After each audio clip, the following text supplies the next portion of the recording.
Mas, Mulan, eu tô vendo atrás de você o livrinho Foras da Curva. Eu queria que você contasse um pouquinho desse livro, especificamente do seu capítulo. Você fala de trazer, né, resultados excepcionais. Você traz ali um método, alguns passos, tanto para a vida profissional quanto para a pessoal, né? Estava lendo o material ali, me identifiquei bastante. Falei, isso aqui para mim, né? Não para minha empresa. Também para minha empresa, pode ser para as duas coisas. Conta um pouquinho da história disso, desse livro e da sua participação e do seu capítulo para gente. Bom, Márcio, eu vou abreviar uma história longa. Eu tenho mais de 3 mil livros físicos em casa, fora o Kindle Unlimited, né? Eu sou uma pessoa que adora livros, desde muito criança, fui muito estimulado pelos meus pais, vejo meus filhos também muito, muito ávidos como leitores, Que então eu bom. fico muito contente com isso. E eu sempre tive aquele sonho de escrever, de alguma maneira, uma contribuição através da literatura. Tá? É claro que quando eu estava focado em fazer minha carreira acontecer e crescê-la, a gente muitas vezes não consegue fazer projetos pessoais. Seu projeto passa a ser o projeto do crachá que você veste. Exato. E eu fiz, e aí uma das obras que eu acabei contribuindo, que chama Você Brilha Quando Vive Sua Verdade, que o Thiago até mencionou na abertura, né, ou você, não lembro, mas eu comentei um pouquinho do meu processo de reinvenção de carreira. Como eu procurei pivotar minha carreira em busca de um propósito pessoal um pouco maior, de um pouco mais de liberdade, algo mais a ver com o meu jeito de ser. E naquela ocasião eu vim trabalhando como autor com a Editora Gente, que é a maior publicadora de best-sellers do Brasil.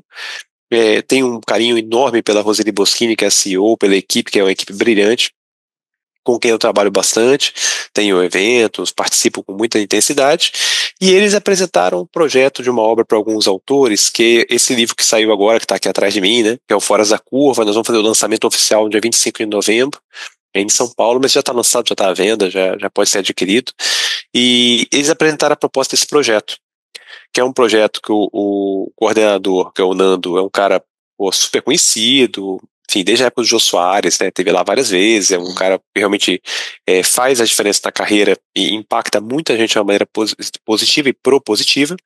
É um autor com bastante relevância, né, falando sobre cérebro, sobre alta performance, sobre essas questões, e aí eu achei que fazia sentido participar, também dessa obra, poder criar um capítulo no qual eu escrevesse e explicasse para o leitor, para quem está nos ouvindo agora, para quem tiver interesse, um pouco daquilo que eu descobri na porrada. Fala português, claro, na porrada, tomando porrada do mundo, entendeu? Sofrendo, ó, batendo cabeça, estudando. E aí a minha intenção é dar alguns atalhos aqui para quem. É muito simples o livro, tá? É uma obra. O meu capítulo tem, sei lá, 10, 12 páginas, porque uma obra coletiva você não consegue explorar extensivamente o seu ponto de vista, mas é uma iniciação. E eu coloquei os elementos da metodologia que eu intuí e depois fui aprimorando com base nesse meu aprendizado, dessa vivência pessoal na carreira que eu fiz, entendeu? Então, assim, eu tenho alguns passos, são 8 passos que eu provoco, né, na minha obra aí, e de alguma forma eu espero, não sei se vocês gostaram, espero que sim. De novo, é uma leitura simples, mas eu acho que ela é eficiente para quem está buscando uma transformação, para gerar mais resultado, né? Não, com Não sei se você quer que eu certeza. elabore um pouquinho sobre os passos, se você Não, quer... fique à vontade, mas aí fica a dica para quem está assistindo, pegar lá o livro, né? Já está disponível na Amazon, editoras, livrarias, mas assim, é, Os outros autores são muito ele, melhores do que eu, tá? O meu capítulo é ou o décimo seja, sexto, tá lá no fim, os caras deixaram lá, não foi à toa, não. não, na verdade não, a gente fala que na festa o melhor vinho é do final, né? É, Mas exato. o fato é que assim, os passos são bem didáticos, é bem fácil. E eu falei, eu comecei a ler, eu falei, isso aqui é legal para mim mesmo, né? De falar de objetivos, né? Começar lá longe, trazer isso para mais perto. Acho que falta um pouco disso na vida. A gente fala muito de objetivos, a gente fala de objetivos pessoais, de objetivos na empresa, mas eu sinto que, no geral, a gente tem pouca clareza de objetivos, seja pessoais, seja. A gente tem pouca clareza, né? Converso com algumas pessoas, alguns mentorados aí falam: quais são os seus objetivos? De bate-pronto vem um monte de coisa, mas você fala: não, peraí, pensa um pouquinho mais. Na outra sessão, quais são os seus objetivos? Não, mudou tudo, né? Então, na verdade, você não tem muito claro o que é o seu objetivo, né? Então, é isso. Eu acho que a gente precisa começar a escrever, pôr no papel mesmo, ter clareza do que a gente quer. As empresas precisam ter um pouco mais de clareza isso, né? O objetivo eu acho que está Eu muito vou te falar, cara, superficial. na Vivo, assim, que foi um grande programa de transformação digital que eu tive a honra de liderar, uma das maiores empresas do Brasil, quinta maior operadora do planeta, né? O Grupo Telefônica. Pô, em 5 anos, depois de 5 anos, o que aconteceu foi aquilo que eu tinha rascunhado e desenhado, quando eu tinha uma equipe de 23 pessoas, e que a gente era um grupo de sonhadores que não tinha sequer um aplicativo, entendeu? Quando a gente olhou para trás 5 anos depois, o rascunho do meu plano, em termos macro, foi o que aconteceu. Então, aquela força do seu propósito, aquele desejo de transformação, aquela visão, ela foi fundamental para fazer acontecer. Tanto é que depois que eu entreguei o que eu ambicionava, eu me desmotivei. Chegou uma hora que eu falei, cara, não tem mais o que fazer aqui, já entreguei minha missão. Eu não consegui criar novas visões de 5 anos dentro daquela linda organização, pela qual tenho enorme respeito e gratidão.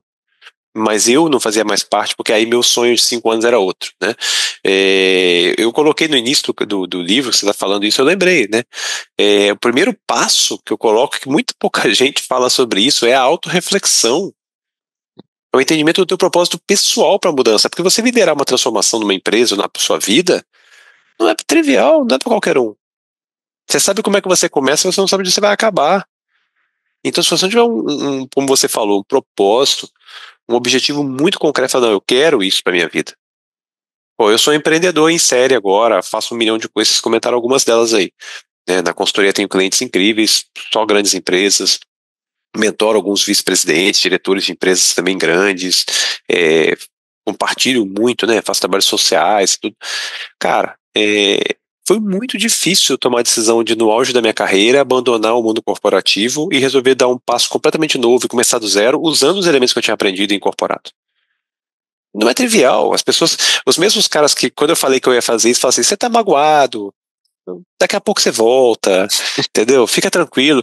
Você tá irritado, tá frustrado, você tá louco. Teve gente que me chamou de louco, né? Você tá maluco, largar um salário de, pô, sei lá, 7 números aí, né? Somar total compensation aí, anual, pô, um carro, com um monte de coisa que você tinha direito a ter pelo seu.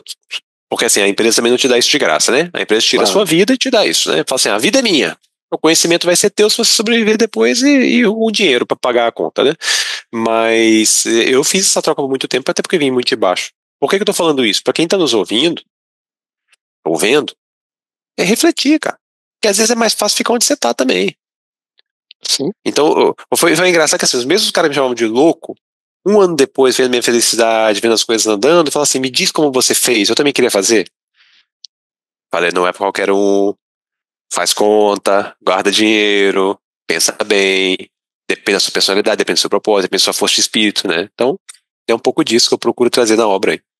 Estudo o método que está lá no livro, né, que é muito interessante. O livro, eu tive a mesma sensação que o Márcio, quando eu fui ler, e é aquilo, né? Nossa, isso cabe para mim. Era assim, nossa, né? Preciso fazer.